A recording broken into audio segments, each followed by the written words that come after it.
is Charles Garcia, and I'm on the bench with fifth rep powerlifting. All right, guys, welcome back to Fifth Rep Powerlifting. Who do we have with us today? This is Charles Garcia, and I'm on the bench with fifth rep powerlifting. All right, there we go. So tell me, how'd you get into lifting? I got into lifting when I was actually really young. I always had athletes in my family. We would always watch Arnold, right? Of course, back in the Conan days. Lee Haney, all them old guys. We always watched them. My brother, he was Mr. San Jose back in the 90s. Oh, wow. So we've always just been athletic in the gym, fighting family. So where are you from? Originally, I'm from California. I was born in San Francisco and moved out to Indianapolis when I was fairly young. So I'm pretty much from Indiana. But I was born in California, San Francisco. So what was the gym culture like? How old are you? 47. 47. So what was the gym culture like when you were coming up, when you first started getting into lifting? You know what, man? It was different. I feel like it's pretty social now, but it was very social back then. The gym was a hangout, I guess, if you will. Yeah. I say because of how things have progressed, it was archaic, a lot harder. Not a lot of limits.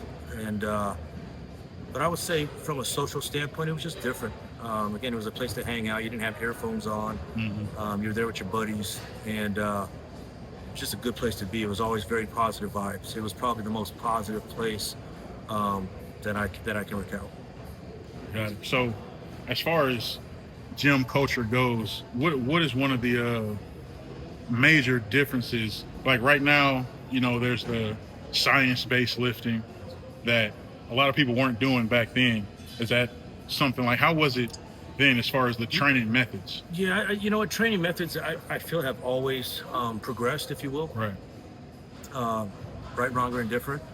Look at the Slim Fast era, right? Now it's all about food and what you take. Right. Solid foods, right? Rice, chicken, beef, which kind of goes back to, that's always been that way. But I think that the culture for the positive, to be more inclusive, to attract people that might be afraid to come to the gym, I think it's changed for the better. I mean, again, it's much more inclusive with a different, it's not just one way to lift. In there with, the mongoloids, the big guys. Yeah. It's not just about that anymore. Fitness has progressed a long ways. I was at the SEAL teams when CrossFit, before CrossFit was CrossFit. So again, it's changed because of knowledge. It's changed to be inclusive of more people. The positivity has always been there, but now I think the barriers of entry have been, laid to rest with the new ways to lift, and just new ideas and ways of thinking. Okay. So I like to ask everybody that I interview. It's something that I think about. I wouldn't say I think about on a daily basis, but I think about it consistently. What is one thing that you feel training translates over into life? What have you taken from the gym and been able to implement it into life? I've it's weird to say, but I've found a way to physically suffer my entire life. I felt like if I wasn't working hard or leaving it all on the floor, then I just didn't do enough. Yeah. I take that approach with my life. Consistency, discipline. I eat the same thing just about every day. I do the same workouts for a certain amount of time, every workout, right? They don't change until it's time to maybe start working on another part of the body. So consistency and discipline, if you approach the gym that way, can translate into your life. When I look at, all the emotional trauma and anxiety and stuff that our youth deals with, Mm-hmm. I feel like they're just not active enough. I don't get anxious. I'm very solution based, right? I find a solution to things. A lot of that has to come from the gym. A lot of that comes from my military background and just how I grew up. We weren't allowed to sit there and sit Yeah. in our issues. We had to learn from them and move on. You can't get anxiety in the gym, right? When you're anxious because the bar's not going up, you push harder and Yeah, you lift the bar right. so you don't kill yourself, right? That translates into life for me. Yeah.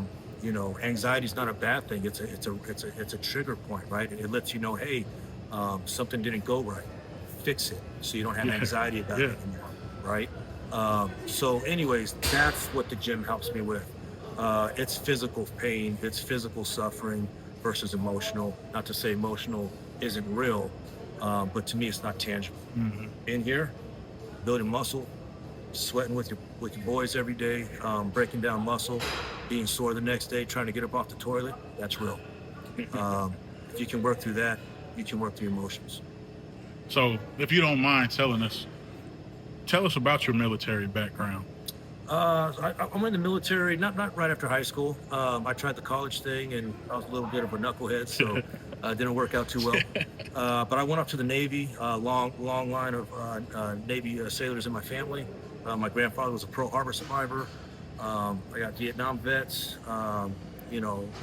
Just all kinds of military people. Anyway, so I went to Navy back in 2000, and I'm sorry, no, 1999.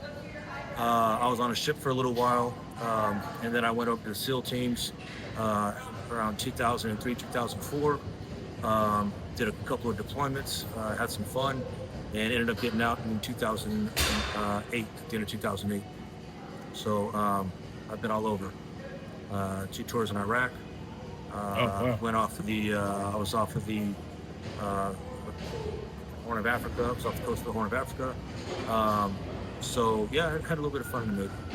So, how was it transitioning back into society when you came back from Iraq? It was a quick transition. It was very quick because I waited till the very end to either get out or stay in, and transition was different. Disciplines and consistencies are different in civilian world than they are in the military, which is to be expected, right? I had to learn empathy. I had to learn patience, and not that. I mean, I always said I could watch grass grow, but patience with people who didn't have the same work ethic or discipline that I did. I had to be empathetic towards that. I had to learn and understand that they go through what I went through. So be patient. It was a little bit of a road, but I learned it, as I got older. Okay. So I see you in here with a young guy. You guys are trying. I think I see you every time I see you. I see him. Yeah, Kevin. So, what is it that you would tell someone who is just now getting into the gym, no matter what age it may be, young, middle age, older? What would you tell them as far as the mindset when you come in here? Because I know we see a lot of guys on YouTube, social media, whatever. Yeah. They make it seem like everybody can do this, and you can do it just like that. No.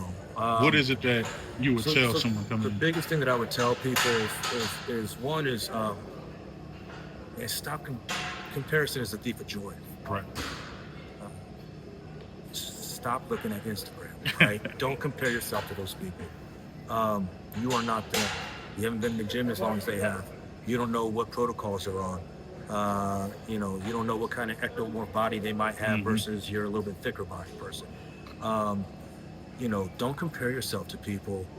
If you're going to compare yourself to anything, compare your work ethic to them. How long can you stay in the fight? How long can you stay disciplined?